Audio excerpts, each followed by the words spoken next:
Welcome back. हम बात कर रहे थे इंसर्शन सॉर्ट के ऊपर। तो अब कुछ और कॉन्सेप्ट ही डिस्कस करते हैं। एक कॉन्सेप्ट है लूप इनवेरिएंट्स। ये लूप इनवेरिएंट से क्या मुराद है? लूप इनवेरिएंट वो प्रॉपर्टी होती है जो कि लूप शुरू होने से पहले, मिडिल और एंड में ट्रू रहती है। इसको हम कहते हैं लूप इनवेरिएंट। मिसाल के तौर पे जब हम इंसर्शन सॉर्ट में काम कर रहे होते हैं तो उसका जो सब एरे है वो हमेशा सॉर्टेड होता है, चाहे कोई भी आपकी आइटरेशन चल रही है। या ये कि जैसे मिसाल के तौर पे कोई आप सिलेक्शन सॉर्ट वगैरह यूज़ कर रहे हैं तो उसमें मैक्सिमम वैल्यू हमेशा जो है वो राइट साइड पे नज़र आ रही होती है हमें।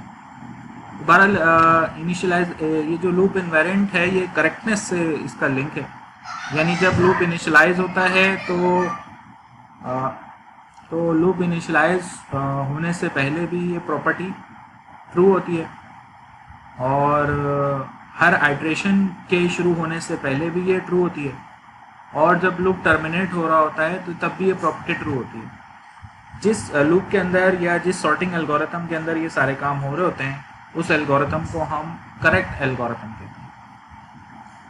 तो ये भी एक तरीका है एल्गोरिथम की करेक्टनेस को जानने का। मिसाल के तौर पे ये जो इंसर्शन सॉर्ट है इसकी प्री कंडीशन क्या है? ये जो वाइल का लूप है ये कितनी दफ़ा एग्जीक्यूट होगा? ये कुछ क्वेश्चन है जो हमें यहाँ पर आंसर करना है।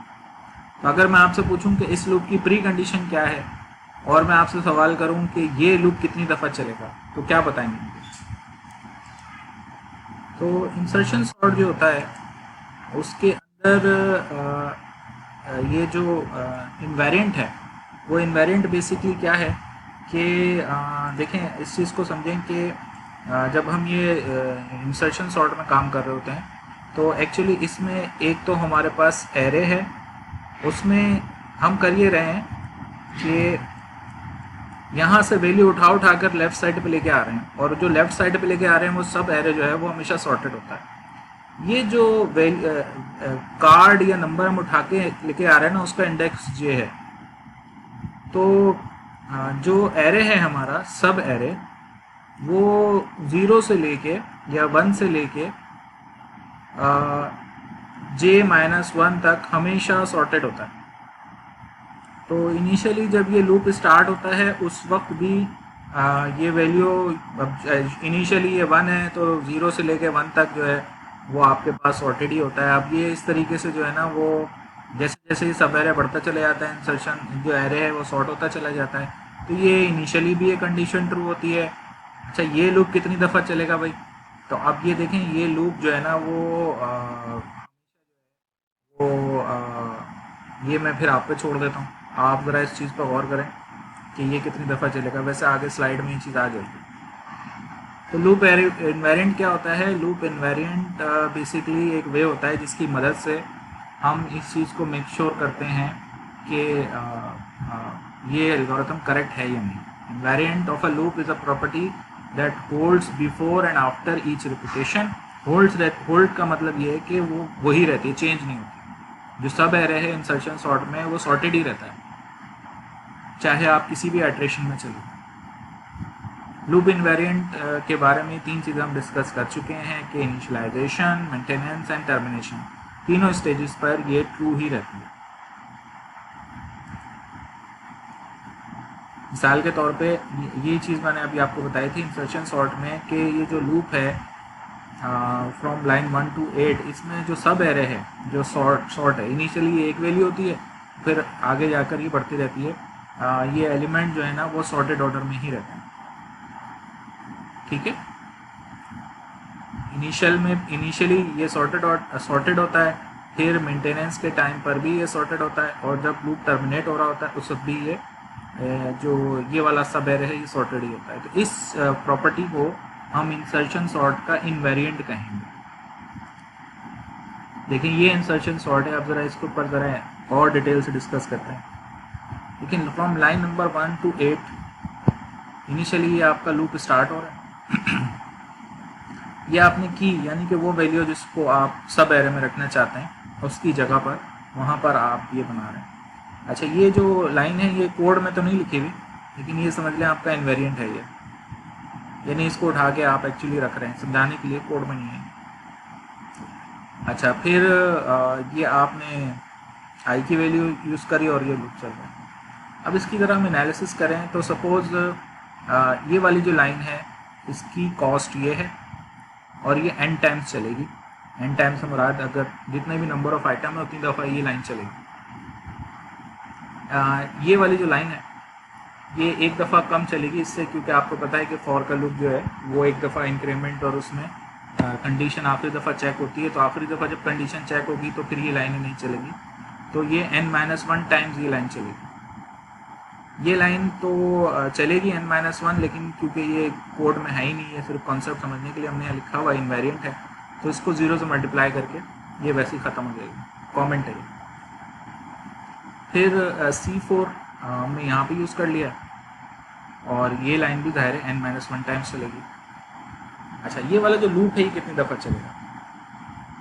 तो ये जो लूप है एक्चुअली ये लूप चलेगा। अच्छा, ये जो आपको टर्म नज़र आ रही है ये नहीं है, असल में ये है,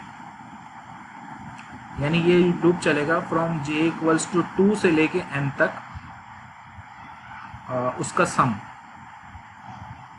तो ये बेसिकली यहाँ से j = 2 से लेके n तक चलेगा। ये tj यहाँ पर हम इस लूप के लिए एक टाइम रख लेते हैं कि उतना टाइम तक चलेगा, तो ये चलेगा। फिर tj-1 टाइम्स ये चलेगा, tj-1 टाइम्स ये चलेगा। इसको ये जो सम लगाया हुआ ना इसलिए है कि ये लूप अगर मिसाल के तौर पे 2 दफ़ा चलता है तो ये ऊपर फॉर से भी हो रहा है, अब बार बार चलेगा ना ये, तो लिहाजा ये इस वजह से यहाँ पे आपको सम नज़र आ रहा है।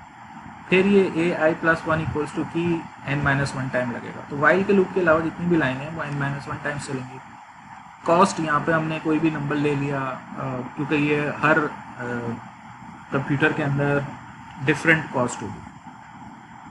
अब ये सब लिखने के बाद अगर हम इसकी एनालिसिस करना चाहें तो वो सिंपल है, यानी कि टोटल इसका रनिंग टाइम अगर हमें निकालना है तो हम क्या करेंगे कि कॉस्ट को टाइम से मल्टीप्लाई कर देंगे, यानी कि मिसाल के तौर पे C1 को n से मल्टीप्लाई करा, C2 को n-1 से, फिर 0 को इससे, C4 को इससे, इस तरीके से आप ये C5 को, ये आपने वाइल का लूप है, ये वाइल के लूप के अंदर की 2 लाइनें, फिर C8 को n-1 से, इन सबको सम कर लें तो टोटल रनिंग टाइम आ जाएगा इंसर्शन सॉर्ट का, जो कि ऑब्वियसली हर कंप्यूटर में डिफरेंट होगा, क्योंकि हर कंप्यूटर के अंदर जो ये C1, C2, C3, C4, C5 होंगे ये डिफरेंट होंगे, लेकिन ये एक्सप्रेशन आपको टोटल टाइम बता दें। T कितना हो सकता है? बेस्ट केस सिनेरियो अगर हमें मिलता है, बेस्ट केस सिनेरियो ये है कि जो नंबर है वो ऑलरेडी सॉर्टेड है, तो अगर नंबर सॉर्टेड होंगे तो वो जो आपका वाइल का लूप है वो चलेगा ही नहीं, और ti जो है वो हमेशा 1 होगा। तो लिहाजा ये इसका बेस्ट केस है। वर्स्ट केस क्या होगा कि जो इनर लूप बॉडी है वो तमाम एलिमेंट्स के लिए चले, तो उसमें फिर आपके पास एक क्वाड्रेटिक फंक्शन बन जाता है, ये भी मैं एक्सप्लेन करता हूँ आपको। और एवरेज केस क्या होगा ये मैं आपको टास्क दूंगा। बेस्ट केस क्या है इसका? बेस्ट केस ये है कि वाइल का लूप चल ही नहीं रहा। जब वाइल का लूप चल ही नहीं रहा है तो वो n-1 टाइम चलेगा, और 6 और C5 और C6 और C7 तो चलेंगे ही नहीं, यानी वाइल वाली लाइन जो है ना वो n-1 टाइम चलेगी। तो ये C8 n-1 होगा, ये C1, इसको अगर आप चाहें तो इसको फैक्टराइज करके अगर आप इसको रिजल्ट निकालें तो ये कुछ इस किस्म का निकलेगा। तो ये जो कॉस्ट निकल रही है ये एक लीनियर फंक्शन है, जबकि अगर हम इसको वर्स्ट केस के हिसाब से देखें तो वर्स्ट केस में क्या होगा कि वाइल का लूप अंदर चलेगा और जो tj टाइम होगा वो होगा n+1 डिवाइडेड बाई 2 -1। तो जो रिज़ल्ट आएगा वो आपके पास यहाँ पे tj में आप ये टाइम लिखते हैं, तो जहाँ जहाँ tj था वहाँ पे हमने ये टाइम लिख दिया, यहाँ tj-1 था वहाँ ये लिख दिया, तो नतीजे में आपके पास बेसिकली जो रिज़ल्ट आएगा वो एक क्वाड्रेटिक फंक्शन होगा। सही।